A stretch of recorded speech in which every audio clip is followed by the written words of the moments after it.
Okay, I'm just about ready to get started here. So this is Richard Boutwell from Black and White Mastery. It's bwmastery.com. And in front of you on the screen here is the newest version of Capture One Pro. It says Capture One 11. And I've been a beta tester for the last two versions now, I think. So when I saw this thing come up, an undisclosed amount of time ago, um, I saw a couple things in the release notes that were pretty exciting, and most of those revolved around the local adjustments. So I'm going to detail that in just a few minutes, but first, let me just kind of pop open the browser here. So it's Command B on the Mac to pop open the browser. I have it in kind of just like the standard mode with the thumbnails along the bottom. So these are pictures I made last week during the Thanksgiving holiday in the United States here.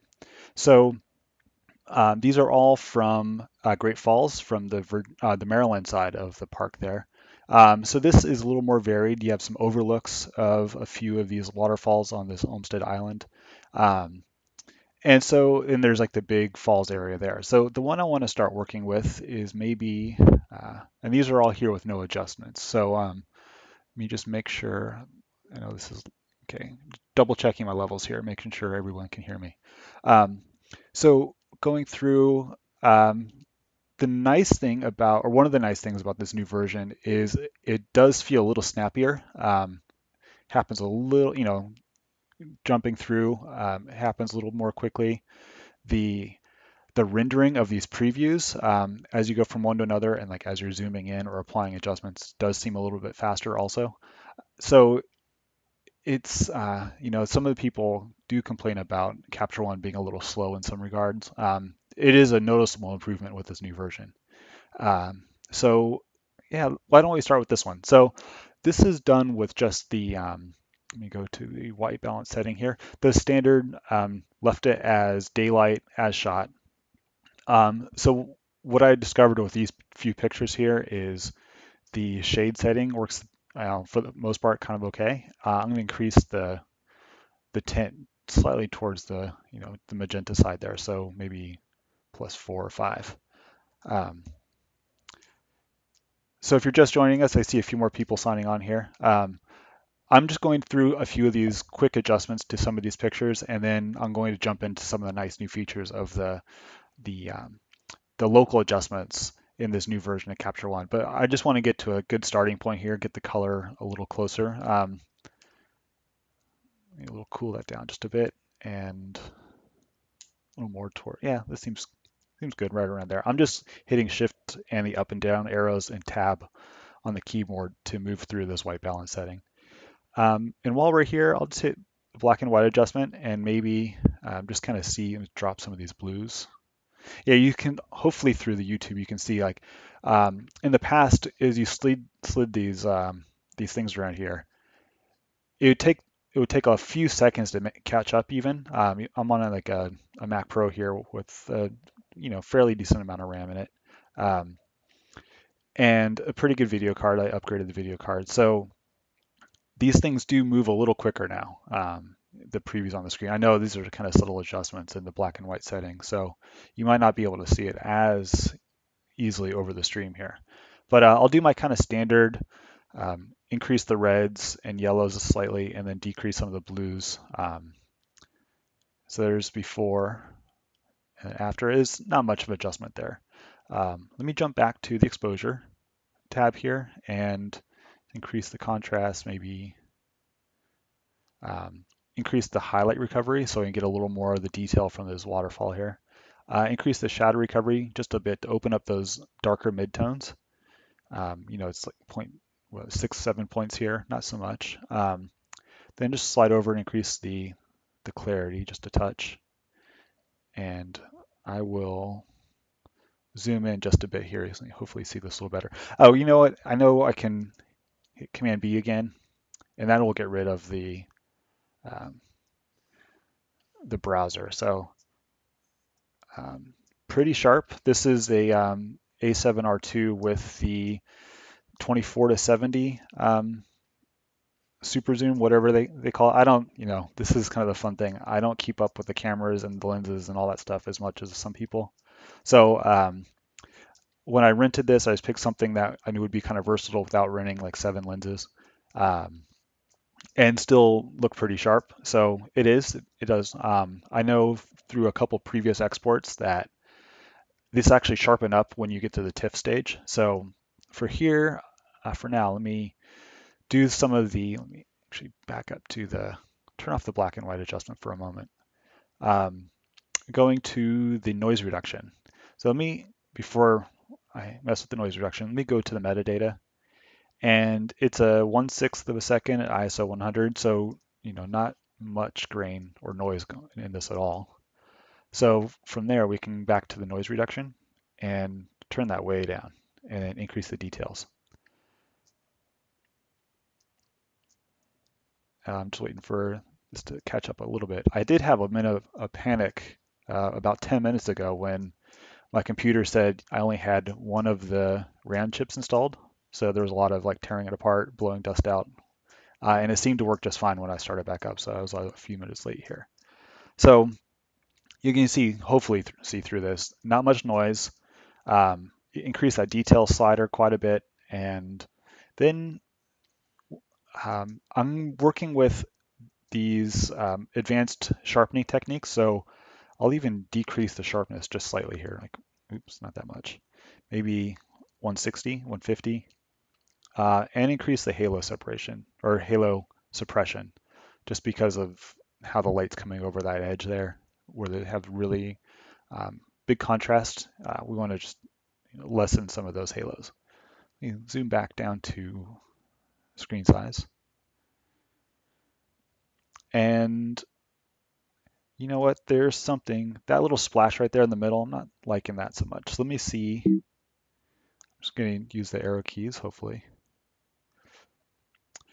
I kind of like a combination of these two. So maybe in Photoshop later, I can, I'm looking at this area here. We have this nice kind of rivulets coming off of the rocks on that version. And this one is kind of blurred out, but this middle section seems a little bit nicer. So what you can do here is just copy the adjustments from this one. And I'm going up to just the menu bar and pasting the adjustments back down. I know there's a keyboard shortcut for that, but I'm not so worried about those. It's easy enough to jump up and get those. You're not going to a menu item or anything like that. So with those two in place, I might even highlight these two and apply a color tag like a green. Like I'll use those two together as a single export and then blend them together in Photoshop. So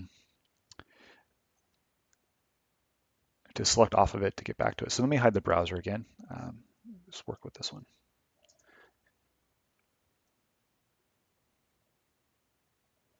And here, this might be a good point to jump into these local adjustments and seeing some of these new features in Capture One. So I'll add a new layer. One cool thing about this is, let me undo that. If you hold down here, you can add a new filled layer. So what you had to do in the past to get to how it like work in Photoshop, where you'd have a clear layer where you can actually see the adjustment, you would have just hit the plus button, and then you'd have to invert the mask. And now whatever adjustment we make here is visible. This new version, you can hold down on there and say new filled layer. And now the adjustment is totally visible. So if I hit M on the keyboard, there's the mask. So that's kind of nice. So let's, what do I want to do? I want to darken these rivers, hopefully, not the rivers, but like the main part of the river where all the rapids are, and hopefully preserve some of this, the mist and the fog coming off of that. It was early in the morning, it was before sunrise, so there's a little bit of fog coming off the river and just the mist from the waterfall. So I'm going to darken everything just a touch. And I'm just using a luma curve here. Just get a curve point on there and use the arrow keys. And it's affecting the whole image. Then I'm going to come back and invert the mask and then kind of paint this in as needed. And then some of the refined mask features in the new version here, it will be an opportunity to show you those also. So increase just raise that out. It's going to increase the highlight recovery a bit and maybe just the shadow recovery a touch also. These are just easy ways. It's not so much for high dynamic range stuff as the title of the adjustment says. It's just a matter of using that to easy way of just like shifting those ranges of tones down from like 0 to like what is it? I don't know, someplace around like a third of the way through, and then also the 2/3 of the way through to the end of the scale in the highlight range. Um, Increase the clarity a touch also, just to give a little more separation uh, in the nice kind of rapids and the little bit of a blurred water there. So, and as I'm going through this, if you want to pop comments in, I have a second display here where I can actually see um, the number of viewers, the live viewers, and the live chat. So go ahead and pop questions there. I'm kind of glancing over to uh, see if there's anything that question I can like do something over, explain something again. That's kind of the nice thing about these live things here. It's not just a straight screen share or a screencast. Having a live is kind of nice where you can get some interaction here. So let's I'm going to increase the contrast a bit too. So I'll just go to exposure, and that's going to make it a lot lighter. So you can come back to the highlight recovery and bring that back down, and just kind of play with the balance between these settings here, then turn that off and on.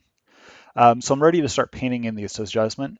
So what you can do then is Command-Shift-I to re-invert the mask, and then B to get the brush tool. So I'm going to hit Control and just click in there. That's just a right click, but I'm using a pen tablet, so hitting Control just gives you the brush options really quickly. The other option there is you can go to these arrows while having the brush tool selected, and then move your settings around there. The nice thing about using the right click or the control click is it ends up being right in the middle of where you're looking. You don't have to look around further on the display up in the layers panel up there. So I'm going to increase the brush size a bit, decrease the opacity and flow just for now so I can feather this in a little easier. And now I'm ready to start painting in. So just kind of slowly painting in through the bottom and without lifting the brush yet, just kind of painting through there. And hopefully you'll see some of the nicer improvements in this new version of Capture One, where actually painting happens a little quicker now. You can actually see it a bit in real time. There's not much, or not as much Capture One trying to catch up with your adjustments. So pressing in on the keyboard will just show you the overlay of the mask. So what I'm going to give a try here is one of these new refined edge of the masks. So I was pretty rough here. I want to kind of go up towards there, paint back down, and get around these rocks a bit. And there's a lot of contrast around the rock. So I don't want to darken this area around the rock. So what you can do then is right click on that layer, and you have this refined mask setting here. So you click that, it gives you a radius, and this is like the refined edge in the Photoshop layer mask. So I'll use like, say 20 pixels, apply that, and hit M on the keyboard again. And you can see, zoom in a bit. That might be too much of a zoom. Well, since there was a big feather, it didn't do it as well as I expected it to. So I can back out of that a little bit and try this again. So let me give it a little bit harder edge of a brush and lower the size a bit.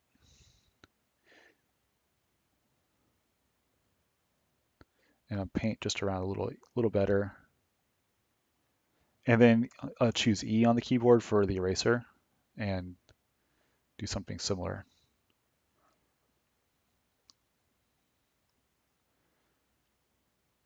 And now we'll hit that refine edge or refine mask.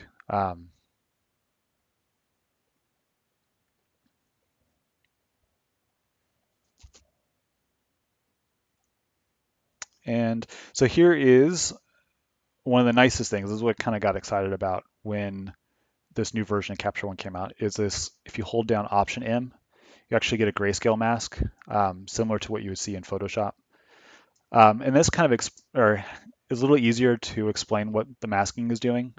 So there's a refined edge there. It's a couple steps, and this isn't a perfectly smooth gradient as it did the stepping in here, but you can kind of see around the edges of the watermarks there, or the splashes, that that's coming through. So a little easier to see there on this grayscale mask rather than the straight red mask that's usually through Capture One. So option M gives you that refined mask. Or not refined mask, I'm sorry, the grayscale mask. So that's one of those cool things, kind of, just easier to see. It's kind of more intuitive than seeing this red thing. It's like, is the red what's being masked? Is that what's coming through or not? It's kind of nicer there. Um, so there's the effect of that adjustment, kind of a little bit nicer. And let's see. So so there's a little bit more going right around that rock, but it's also protecting that edge just a bit. So we're darkening that splash around that rock there. And let's try this before and after again. So I'm going to darken this area right here just a touch more. So brush tool. I'm going to lower the hardness again and just kind of grab right there. And now, let's see, what's next? This is where you come into like the aesthetic decision making here. So I'm looking at this area on the left-hand side is a little bit too light relative to what's going on the right side. So what I can do is make a new, hold down here, make a new filled layer, so we don't have to invert the mask several times here. I'm going to increase the contrast a bit with the curve, so brighten the lighter areas and then bring the darker areas back down to a starting point. And here, let's see, we can do something like what's a good way to do it? We'll go to the color editor, and we can go to advanced, click the button for this little icon with like an eyedropper. You can click a white area and then go up to create masked layer from selection. And it's actually going to create a new layer. But hopefully it'll just contain those whites, and we won't have to mask around all these little rock things all separately. So go here and Command N, there we go. So there's hopefully just the white areas, right? No, I'm sorry, those are the darks.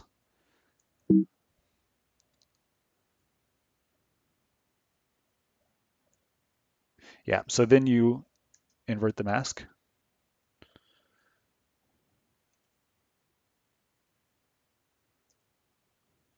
Now oh, you know what? It was more of the color areas, isn't it?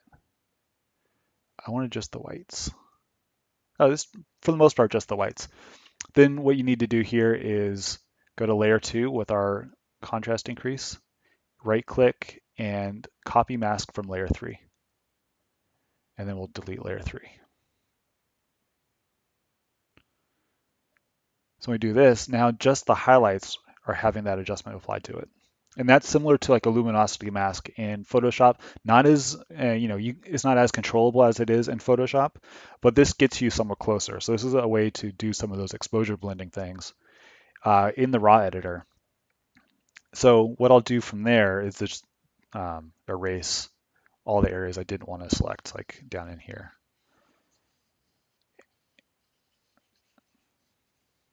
So just kind of painting over with the eraser brush, because I mostly wanted to use the lightning in this area here along the tops of those, the lighter rapids. That was just a way to demonstrate that one technique there.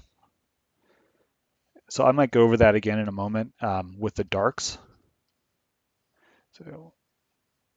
So this is using color information rather than the luminance information for making these masks. So in some ways, it's not exactly a luminance mask. It's just, it's a color mask.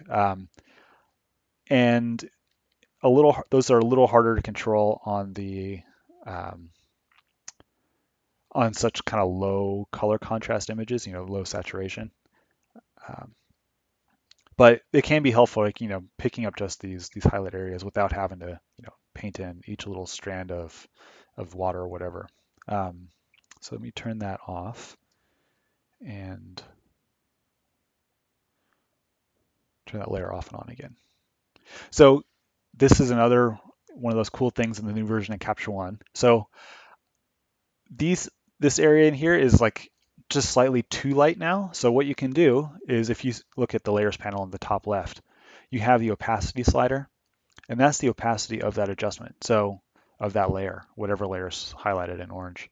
So you can fine tune that even more rather than messing with your curve. Just fine tune it with the opacity slider. So I'm going to run through that little example again, trying to target the dark tones again. So what I will do is just go back to the background, go to the color editor, so just the color tab here on the top left, and that's hit the minus button to remove that. Then get the color picker again, and I want to get some of these really dark tones. I hope this works. I was messing around with this earlier, and it doesn't always work exactly. So if you look down at the view selected color range here, it's kind of it's like greener black, and this next one up here is like a more gray black. Um, let's try one more, maybe the blue black. There you go, like this dark blue in there. Um, so hopefully this ends up working just fine. So you go to the drop-down menu here with those three dots there and create masked layer from selection. So this takes just a moment to load all this in, and we'll go back to the local adjustments, or I guess they call this the layers panel now, don't they? Tool tab. No, they still call it locals adjustments. Good. Um, so we can Command M. Sorry, that hides it. Well, I want Control M. Sorry, Option M gives you the mask. So it has some of the darks in there. See, it's hiding the brightness right there around uh, the regular mask, around the lighter tones, and it's getting the dark tones in there. It doesn't get all the way down into there, so we might have to go back through and do that separately. For here, let's hide this, and then so you can do the curve here, and now that really kind of makes it pretty funky. So we'll try to keep those highlights fairly low down there, and then you can do the layer mask slider, and you really see how fast that moves with the new version here. And then you can go to feather mask. That's another new feature here. So just like your feather the mask in Photoshop, if you go into the mask layer panel, you can do that here too. So I'm gonna hit cancel, and I want to show you the grayscale mask. So Option M for grayscale mask, and then we will right click on the layer and say feather mask. So you just see it blur out there. So it's like applying a Gaussian blur to a mask layer in Photoshop is a similar effect here. And that just smooths out those transitions.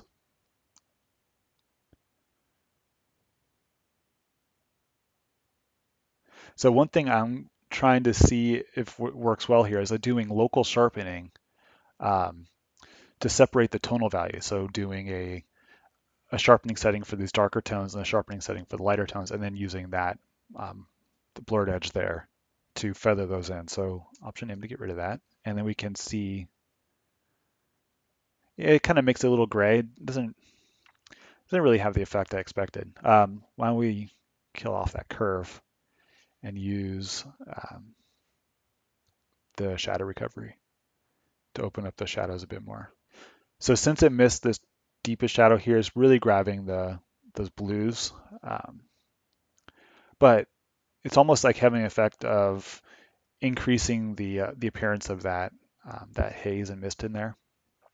So this is just an example of how you might be able to use some of these. Maybe not as successful in this case as it was with the highlights on the top of those the rapids there.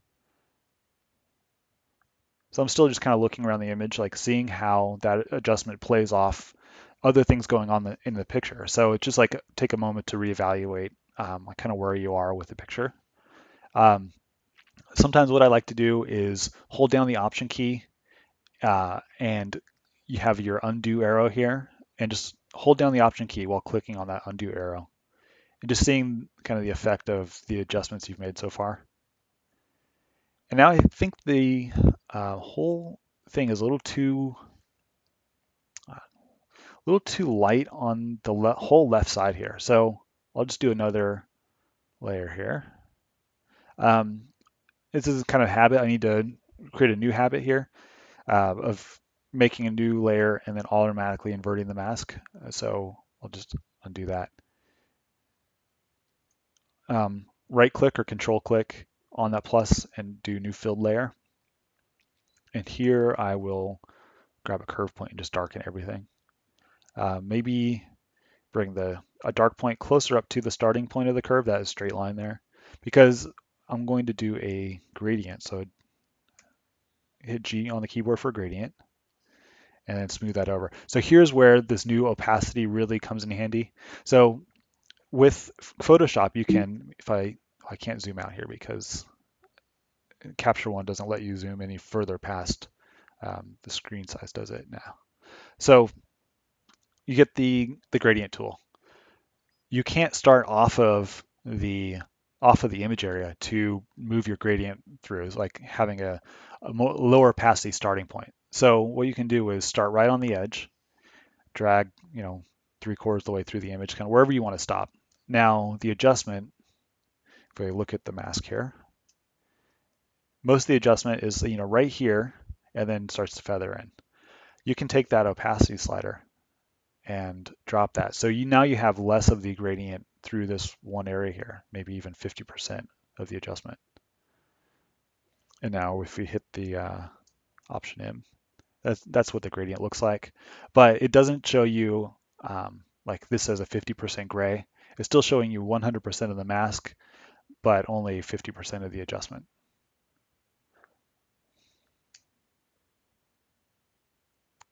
As opposed to 100% of the adjustment.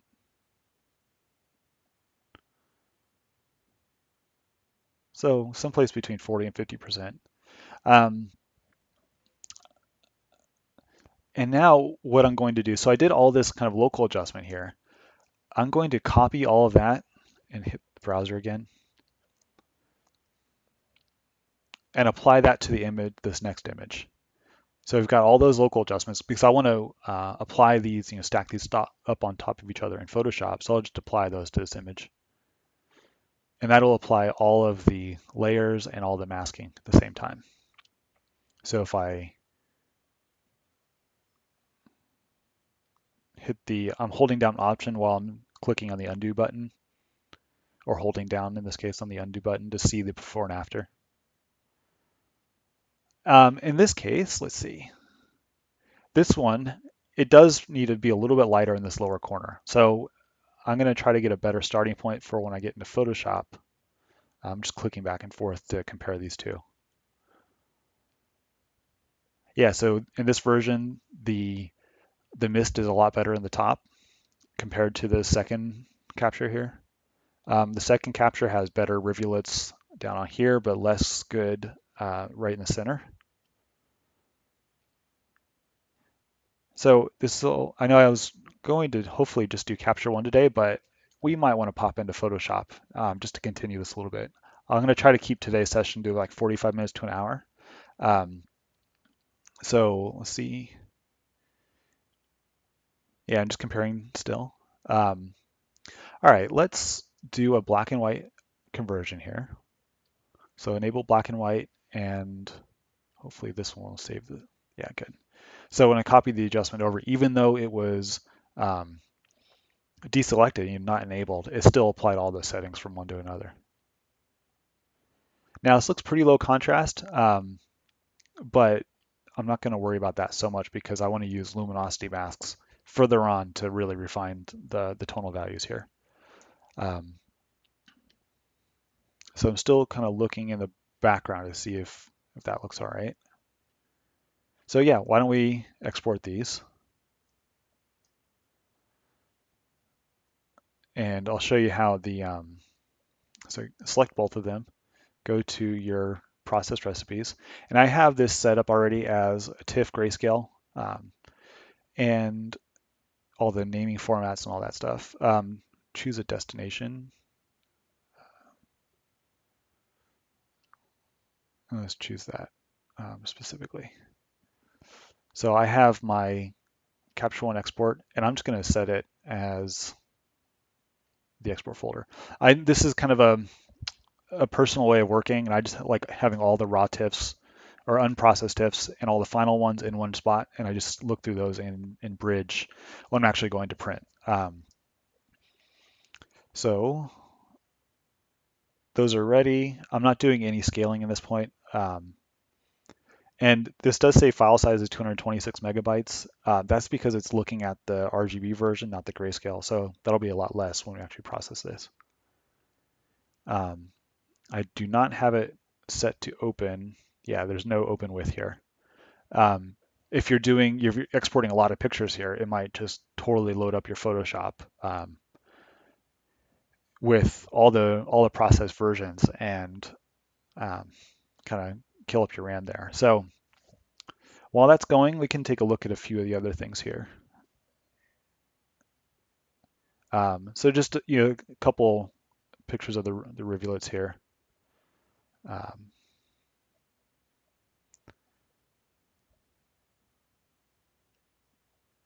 Oh, you know what? Yeah, this is just I was looking through. I expected to see more. I just grabbed a few from the session to throw into this special catalog, this demo catalog. So let's go to almost done. So you'll just hit the go to arrow there. You get the last two and open those in Photoshop.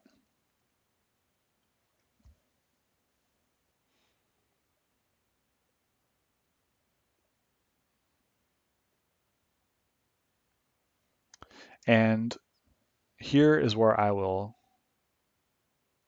workspace change it up so you can actually see both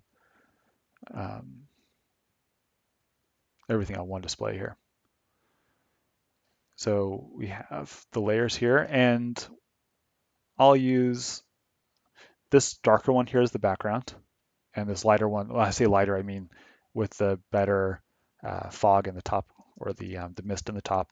So I'm clicking in the layers panel and shift dragging onto that one and just close this. So I'll go to full screen. So these two are laid directly on top of each other. If we zoom in, and oh, there's a little bit of a camera movement, isn't there? Or no, it's the focus. I just did a focus stack. All right, that's okay too. Navigator.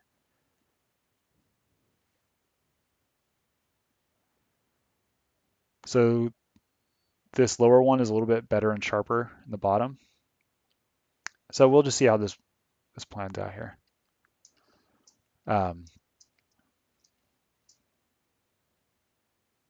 So just taking a quick look to see where I want to start masking. All right, I'll throw a black mask on this.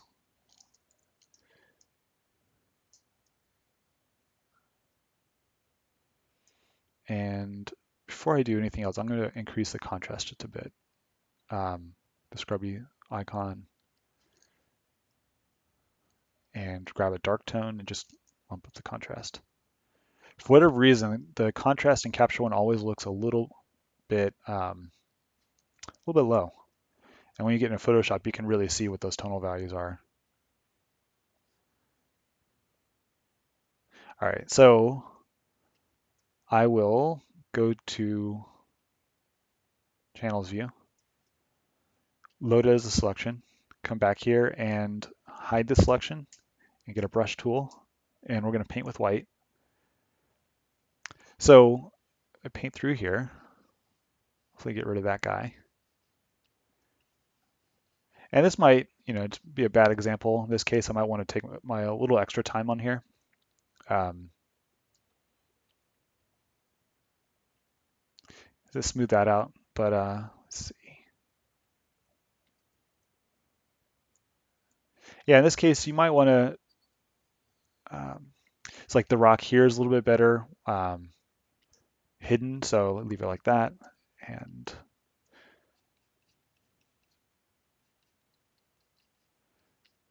yeah, so this is maybe not a good example for this kind of work. It was a good example for doing the stuff in Capture One, but this is going to take some extra time and not such a good thing for the screencast.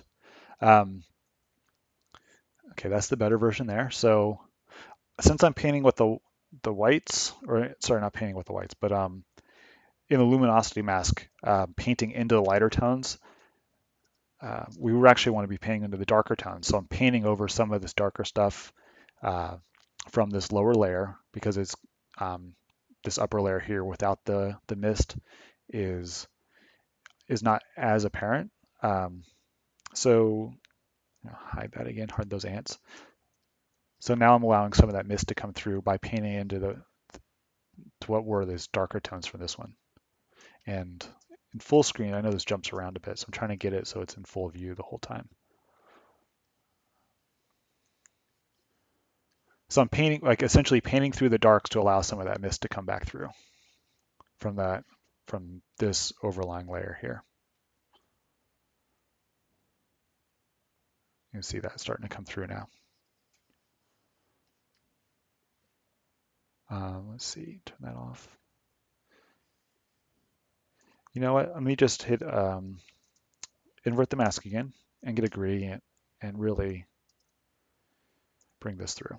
So with this kind of example, like showing you the difference between Capture One and Photoshop when using a gradient on a mask. In Photoshop, you see, I know it's a real light cursor, but I'm starting halfway between the edge of the image and the edge of the display and dragging up and going from white to transparency. So it's not going to overwrite whatever else I just drew in there. So now more of that's coming through, and that's the grayscale version of the mask.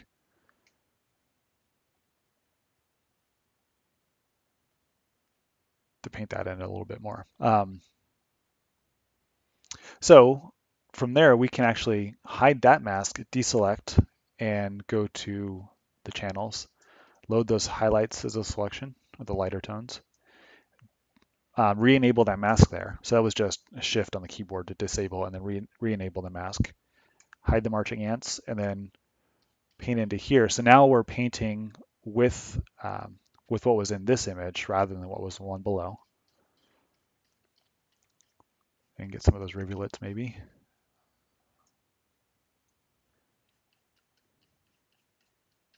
And some of the mist up in the top area.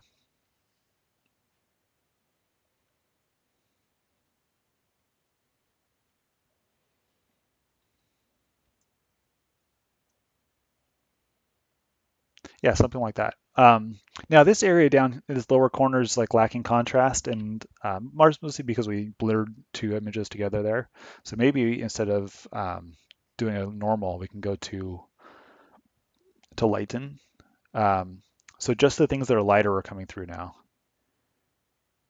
So that just allows more of like the effect of all the blurred like longer exposures. Like you're stacking up two different long exposures to make it seem like an even longer exposure. Let's see what else. Not liking this as much.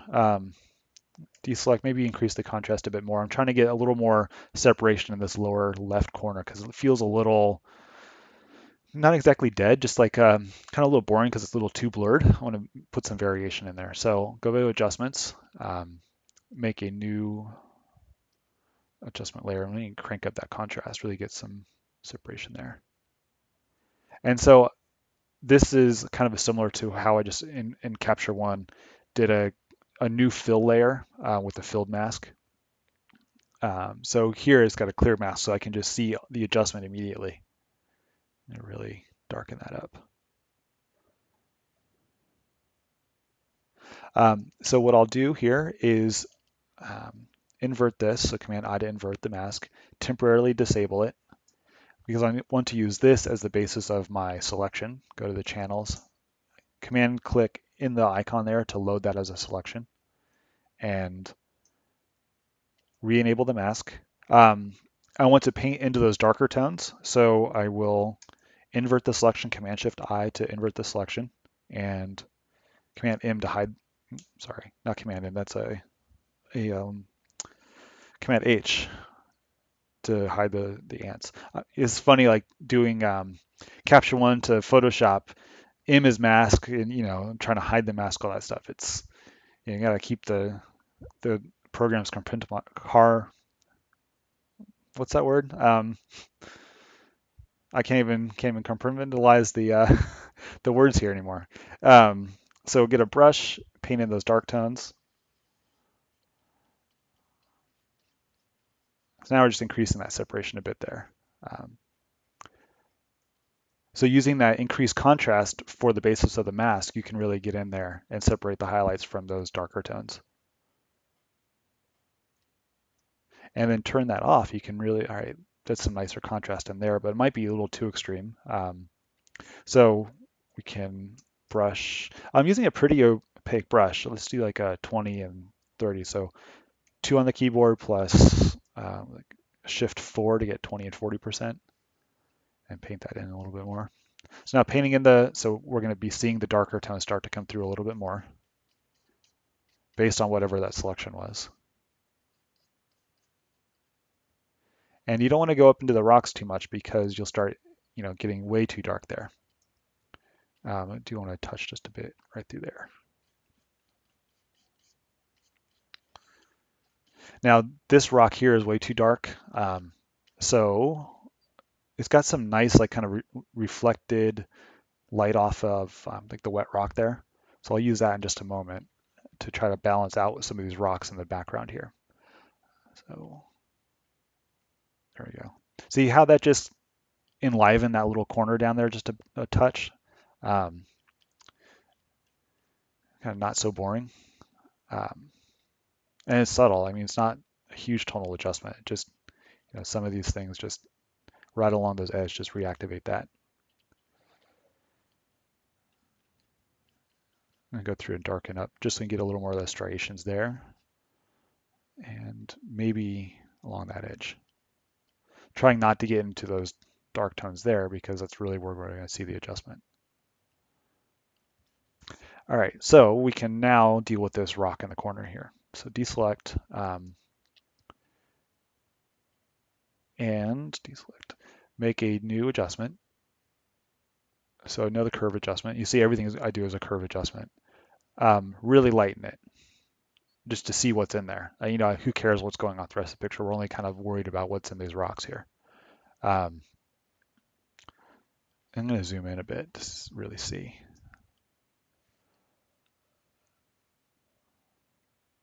Now I'm going to undo that and apply the screen blend mode. There we are. Oop, not color, screen. And there, we can really open that up. Maybe not that much. Let me bring that closer to the starting point. And let's see, we're going to use this as the basis of the selection. So first, invert the mask, then temporarily disable as Shift on the keyboard while clicking the mask icon. Channels, Command click in the icon to load as a selection. And then Command Shift I to invert that. So now we have those darker tones selected. And Command H to hide those.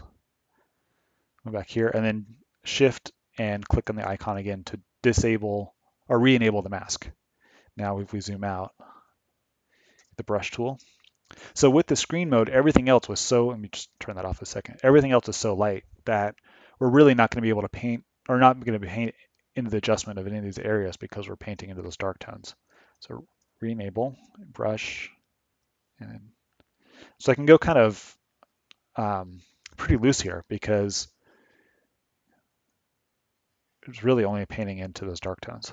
and the darkest tones are getting the majority of the adjustment. So now that starts to connect the front of the image to some of the stuff in the background, tonally at least. So I'll turn that back off and on.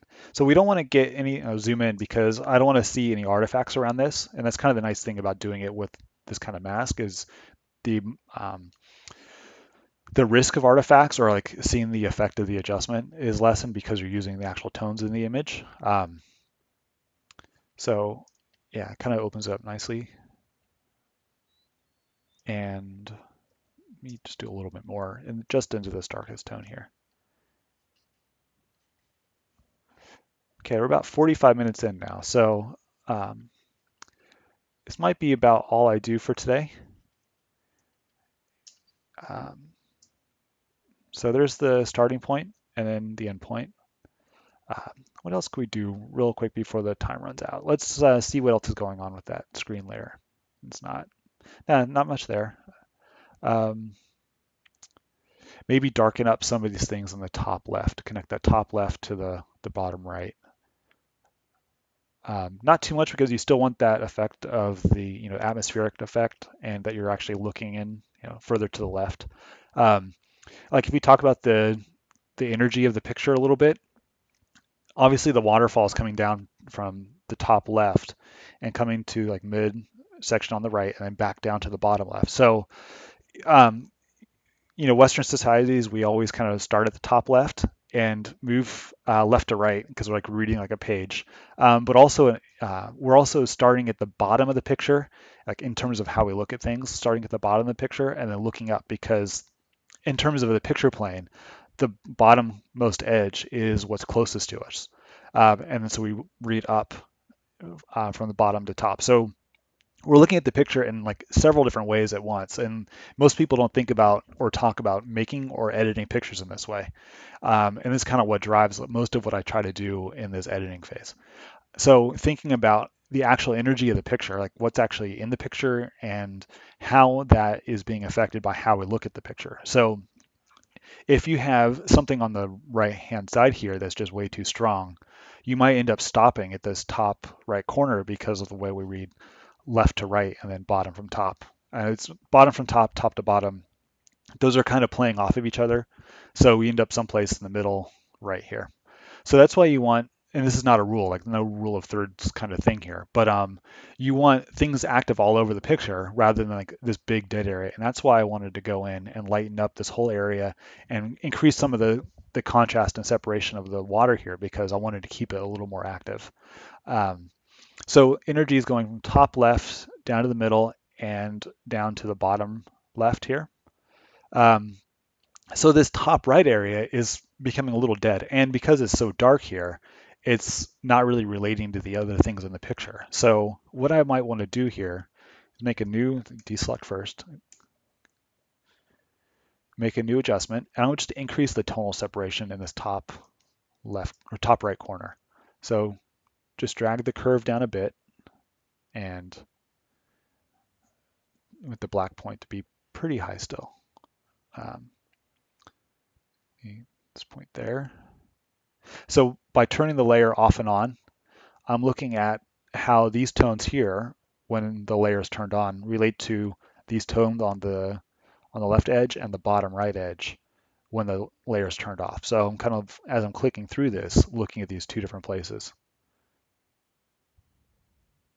So here I will invert the mask, Command I, and I'm going to paint into the lighter tones because I want to keep these darker areas a little, kind of lower down so the separation increases. So channels, load it as a selection, hide the selection, and then with a brush, paint it. And so there's not much of a light tone in these areas. It's just like the kind of the details on the rocks there. So I'm going over like pretty lifting up on the brush and painting back down, kind of quick succession here. So just building up the adjustment. So that's also increasing some of that that mist feeling through there. And then I'll go back and blur that edge a bit. So it kind of, the lightning effect plays into some of these darker tones here. So let's see, turn this off and on. Now these are obviously subtle adjustments, so it might not be as apparent through the live stream, but this is the kind of thing that you see in the printing. So it's one more pass at it. A little bit bigger. Turn that off just like to confirm what's going on there.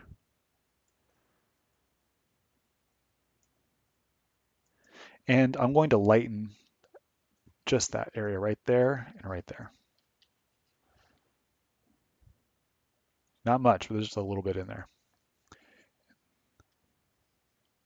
Now with the feathered edge here, I'm going to just increase the feather, let's see, a few more pixels. It's like 8 to 10. And then turn that off and on. So that just kind of blurs out that adjustment just a little bit. And now that's starting to relate a little bit more. It might not be exactly perfect. I might come back in and lighten this edge just a touch more. But something like that. So here's the bottom layer, the background. Every time I, hang on, maybe. Let me put a white thing on the background here. I use text edit. Oh, I just want a new one. Make that full screen. So I want a white background here. Then I can put this like that and start to build these up. So there's the contrast. Here is the darkening of these tones in there. And then lightening this rock. And then the top adjustment up there. So, I didn't do any contrast or any sharpening or detail boosts in this here. I can save that for next time. I've been playing quite a lot with sharpening over the last week or so. So I know that one screencast I did, I think the second or third screencast, the file and the connection was not so good, so I didn't upload that. It only lasted a few, like 15 minutes, like the stream kept crashing. So hopefully this next time around, I'm going to do that that detail enhancement and the sharpening thing again, because I really pushed it a little bit further with some new actions there. So that'll be next time, hopefully next Sunday. See how that goes. I might be out of town, so hopefully I can do it on Sunday. And I'm going to try to do it in the afternoon again. This is a good time, I think. So as I'm talking, I'm still clicking on buttons and stuff here. So I'm going to cut this off here. If you have any questions, put them into the comments, and I'll pop back on here after this recording goes up on the playlist for the live streams. And hopefully see you next week. Thanks.